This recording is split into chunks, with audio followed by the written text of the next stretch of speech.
일단은 트랜잭션에 대한 어떤 이 방향 처리, 그를 통한 어떤 무결성 보장 이런 이야기는 뒤에서 또 나와요. 그래서 그때 한 번 더 보기로 하고요. 네, 그다음에 이제 DB 용량에 대한 설계. 네. 뭐 이거는 그냥 한번 이렇게 보시면 돼요. 뭐 설계 사례 이렇게 있는데. 네.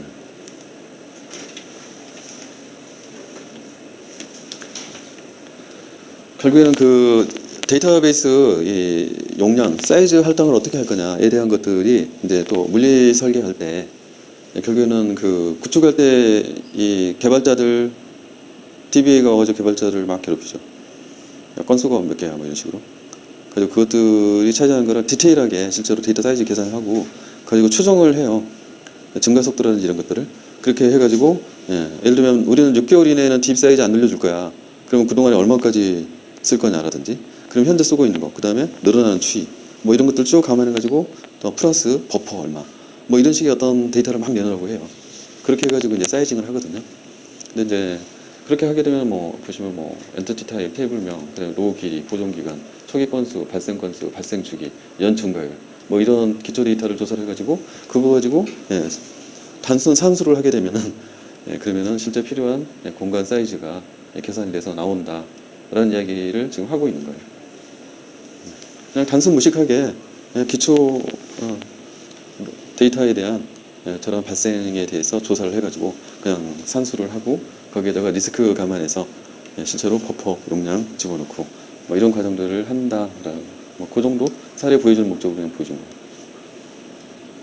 그래서 이제 뭐 물리적인 실제 용량을 이야기를 하는 거다라는 거고요.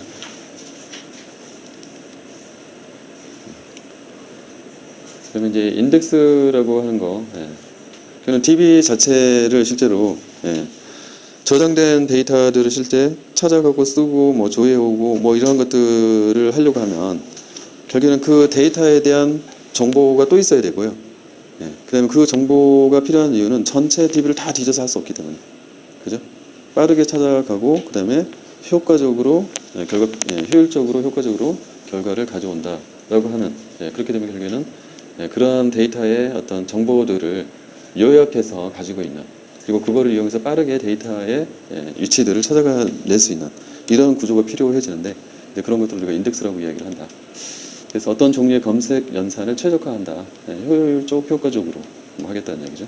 탐색 키 값, 그 다음에 해당 데이터의 위치 정보, 포인터라고 이야기하는 이거로 구성되어 있는 데이터 구조다. 그래서 실제 데이터가 저장되어 있는 그 테이블에 대한 검색 영상을 하기 위한 또 다른 테이블이 하나가 더 존재하는 거죠. 그걸 우리가 이제 인덱스 테이블이라고 부른다. 그래서 이제 뭐 인덱스 유형 뭐 이렇게 돼 있는데, 뭐 클러스터드, 뭐 넌 클러스터드 또는 밀집도에 따라서 덴스 또는 스파스, 구현 방식에 따라서는 뭐 리버스 또는 비트맨, 뭐 펑션 베이스드 뭐 이렇게 이야기를 한대요. 뭐 클러스터들은 테이블의 물리적인 행선사하고 인덱스 선서를 동일하게 만든 거다. 넌 클러스터는 그거하고 상관없이. 그 다음에 덴스 또는 스파스 이렇게 되어 있는데, 덴스는 모든 레코드에 대한 이식 정보를 가진다. 근데 스파스는 뭐 그럴 필요 있냐? 중간중간 포인터를 가지고 그 주소로 일단 간 다음에 거기서부터 나머지 뒤지면 되지, 나머지 주소값을 다 가지고 있을 필요는 없는데 라고 이야기하면서, 리버스, 인덱스의 갱신 분포를 분산시키기 위해서 인덱스 칼럼의 키값을 반대로 저장한다. 칼럼의 키값을 반대로 저장한다.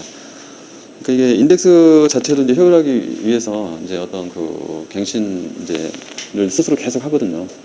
근데 이게 하다 보면 한쪽으로 편중되기 시작해요.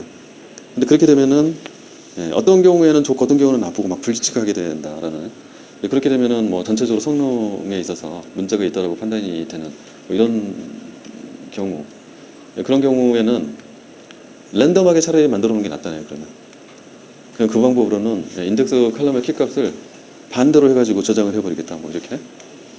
그 다음에 비트맵, 비정형 조회 지리 성능 향상을 위해 0, 1로 데이터 관리, 분포도가 적은 속성의 유리. 그래서 뭐 이런 거죠. 남성, 여성 뭐 이런 값을 갖고 있어요. 어떤 테이블이. 근데 그 부분을 내가 좀 빠르게 뭔가 하고 싶어요. 그러면 비트맵 뭐 0101로 그냥 단순화를 시켜버린 거예요. 그렇게 해가지고 0, 1 두 가지만 찾아내면 되잖아요. 이렇게 해서 내용 하나하나에 대한 뭐 세부값이 중요한 게 아니라 이거냐 저거냐 이런 형태의 어떤 검색 연산 이게 필요한 경우에는 그런 형태로 바꾸어서 인덱스를 구성한다. 이런 경우 이제 비트맵이라고 얘기를 합니다. 등등 뭐 인덱스에 대한 것들이 있대요. 그래서 이제 인덱스도 이제 하나의 테이블이기 때문에 설계를 이제 해야 되는 건데 결국에는 뭐 절차를 보면 접근 경로, 해서 프로그램 또는 화면 설계, 프로그램 처리 조건 등 이런 걸 해가지고 예상되는 어떤 접근 경로 이런 것들을 수집을 한다. 그다음에 분포도 조사에 관한 후보 컬럼을 선정한다. 테이블 평균 로우수를 테이블 총 로우수로 나누어서 퍼센티지를 구한 것이다. 분포도가 10 내지 15% 정도이면 인덱스 컬럼 후보로 사용하겠다. 단일 컬럼으로 만족하지 않는 경우에는 조합 컬럼으로 분포도 조사를 실시하겠다. 결국에는 인덱스로 가장 쓰기에 적합한 실제로 컬럼이 실제 DB 안에 어떠한 컬럼이 분명히 있을 거예요. 인덱스 용도로 가장 좋은. 그러면 이제 그거를 기준으로 실제로 이런 분포도들을 조사를 해가지고 그거를 가지고서 인덱스 컬럼 후보를 찾아내보자. 근데 그것이 단일 컬럼으로 했을 때도 인덱스로 쓰기에 그렇게 성능이 좋아 보이지 않는다. 마땅한 게 없다. 그러면 컬럼을 조합을 해가지고 그걸로 인덱스를 만들 생각을 해보고 분포도 조사를 해보자. 그렇게 되면은 더 적합한 그런 후보 컬럼들이 나오지 않겠느냐. 뭐 이런 얘기. 그래서 이제 인덱스 이 후보 목록을 가지고 접근 유형에 따라서 어떤 인덱스 후보를 사용할지 뭐 이런 얘기. 그 다음에 컬럼 조합 및 순서 결정해서 컬럼 분포도가 양호하면 단일 컬럼 인덱스로 확정하고 그것이 좀 부족해서 조합이 필요하면 조합해가지고 결정하고 뭐 그런 이야기. 일단 적용 시험 설계된 인덱스를 적용하고 진짜로 인덱스 사용 여부를 시험을 해서 이게 제대로 인덱스 역할을 하는지 뭐 그런 것들을 쭉 보겠다. 사실 인덱스 설계 혹시 해보셨어요? 네. 근데 뭐 이런 이야기들은 읽어도 잘 안 알아들어요. 직접 설계를 해보지 않은 사람들 입장에서는. 그죠? 이론적으로 접근하면 이렇게 체계적으로 될 것 같은데 저렇게 안 하던데 나도. 우리 그 개발자를 데리고 개발할 때 저거를 인덱스 그 정의해가지고 내 이렇게 산출물에 있어요. 그랬더니 뭐 독자적인 뭔가가 있어가지고 이렇게 하면 돼요. 그러고서 써서 내버리던데 그냥. 그래서 거기까지는 제가 추가적으로 뭐 어떻게 한 거지 이렇게 물어보지 못했는데 언뜻 생각해보면 어쨌든 인덱스는 어쨌든 기존에 이미 DB의 어떤 데이터들 그 칼럼 중에서 가장 검색을 하기에 가장 유리한 어떤 그런 것들이 있을 거예요. 그럼 그 컬럼의 실제 이 값들이라고 하는 것들이 주로 검색을 할 때 그 범위들이 있을 거잖아요. 이 범위가 예를 들면 우리 앞에서 트리 구조 봤잖아요. 그 트리 구조라고 하는 것은 데이터 전체 셋 안에서 이 범위 값들을 주고 그래가지고 내가 찾아가려고 하는 녀석이 어느 범위인지에 따라서 전체를 뒤지지 않고 빠르게 이 경로를 타고 가서 요것만 뒤지면 나오게 뭐 이런 거잖아요.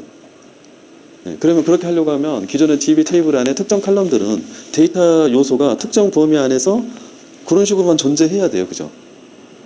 그래서 얘가 그런 어떤 분포나 범위를 가지고 있으면은 그 녀석을 가져서 인덱스 쓸 때 효과가 있는데 예를 들면 그 칼럼에 있는 데이터는 그런 범위 개념이 아예 없고 모든 데이터가 구구각각이에요. 그러면 그런 데이터 갖다가 인덱스 쓰면 돼야 안 돼요? 망하는 거죠. 그러면 전체를 다 스캔을 해봐야 찾을 수 있잖아요. 구간이라고 하는 분포라고 하는 개념이 아예 없으니까 지금 그 이야기 하고 있는 거거든요. 그래서 기존의 데이터 안에서 인덱스로 쓸만한 후보 칼럼들을 그런 개념으로 찾아내서 그런 분포들이 적정하게 되어 있으면은 그러면 그걸 가지고서 어쨌든 찾아가려면 단위 범위가 있어서 쪼개야 그것만 뒤질 거잖아요. 안 그러고 이것이 중구난방으로 돼 있으면 모든 것을 처음부터 A부터 100까지 다 뒤져야 되는 거예요. 그죠? 근데 이 녀석이 특정한 값들이 분포를 가지고 이렇게 되어 있으면은 그러면 그 녀석들 기준으로 몇 가지가 있겠죠, 그게. 그러면 그걸 기준으로 인덱스를 만들어서 빠르게 그것들이 매칭된 어떤 검색 조건이 있으면 그쪽으로 빠르게 찾아 들어가게 만들어야 결과값을 빨리 가져올 수 있으니까. 그러니까 이론적으로는 어떤 그런 개념들을 가지고 그런 후보 칼럼들을 찾아내서 그거를 가지고 인덱스를 생성하는 작업을 하자. 이제 이렇게 지금 접근하는 것으로 보여요. 근데 실제 구현할 때는 뭐 진짜로 그렇게 안 하던데. 저 이야기는 이미 데이터의 내용들을 상당히 많이 알고 있고 컬럼에 들어가는 이 값들을 알고 있을 경우에 이제 이게 뭐 되는 것 같은데 초기에 데이터 값들이 초기 데이터가 잔뜩 있어서 분석할 수 있는 상황이 아니라면 저게 가능할까? 뭐 이런. 일단 그래서 아마도 실제 실무에서 인덱스를 만들 때 뭐 이런 절차 거치지 않고 그냥 정의를 해버리고 만들고 뭐 그러더라고요. 근데 뭐 어찌됐든 그렇게 만들기 때문에 결국에는 나중에 그 DB에 성능 문제가 생겨요. 그래서 큰 이제 대규모 그 DB를 사용하는 경우에 초기 데이터 마이그레이션 하고요, 그죠? 그렇게 하고 나서 시스템 오픈하게 되면은 이제 오픈할 때 시스템이 막 뽀복거리잖아요, 그죠? 애플리케이션이 문제가 있어서 뽀복거리는 부분도 있고요. 금방처럼 DB에 인덱스 문제가 생겨서 뽀복거리는 것도 상당수가 있어요. 그래서 이제 저런 경우에는 보통 저희가 최적화하는 그런 전문가들이 있어요. 그 전문가들을 스와팀으로 투입을 시켜요. 그 친구들이 들어가가지고 단시간 내에 그런 것들을 쭉 최적을 해보고, 아, 인덱스가 문제다. 그러면 인덱스 최적화를 바로 들어가고 이렇게 해서 빠른 시간 내에 다시 성능을 올리는 이런 작업들을 하거든요. 그래서 이제 사실 그런 경우들이 자꾸 생기기 때문에 이제 이런 이야기를 하는 것 같아요. 사전에 설계할 때 그것까지 감안해서 설계를 해라. 근데 이제 현실적으로는 아마도 전문성을 가진 사람이 인덱스 설계를 하는 게 그런 문제를 최소화시킬 수 있지 않을까. 뭐 이렇게. 그래서 이제 뭐 물리적인 뭐 인덱스 대상 선정 및 최적화 이렇게 가지고 물리적인 순서, 그래서 뭐 대상 테이블, 어느 테이블을 기준으로 이제 먼저 할 거냐 뭐 이런 얘기죠. 그 다음에 PK는 반드시 인덱스를 쓰도록 설계를 해라. 포린키가 인덱스에 걸려있지 않은 경우 포린키 지역에서 풀스캔이 발생한다. 그러니 포린키를 인덱스를 걸어라 뭐 이런 얘기. 그 다음에 대상 컬럼에 대한 분포도 그러니까 10 내지 15% 이하인 컬럼 기준이다. 그다음에 인덱스를 최적화한다라고 하는 것은 인덱스 컬럼은 자주 변경이 발생하지 않는 컬럼을 선정을 해라. 테이블의 변경이 많이 발생할 경우에는 인덱스의 개수를 최소화시켜라. 그다음에 인덱스 컬럼의 순서 조정은 컬럼의 분포도와 테이블 접근 방법을 고려해서 조정하라. 이렇게 되어 있는데요. 뭐 인덱스 관련된 부분을 과거에 뭐 그런 문제들은 아주 오래전의 이야기예요. 스파스 또는 댄스 이거에 관련된 인덱스를 설명하라 아주 오래전에 한번 문제는 나왔던 것 같아요. 인덱스 관련해서. 근데 그 이후로는 뭐 인덱스 관련해서 물어보는 문제는 거의 못 본 것 같아요. 굉장히 한참 뭐 십몇 년 전이에요. 네, 여기까지 하고요. 트랜잭션 들어가기 전에 잠깐 쉬었다가 또 진행을 하겠습니다.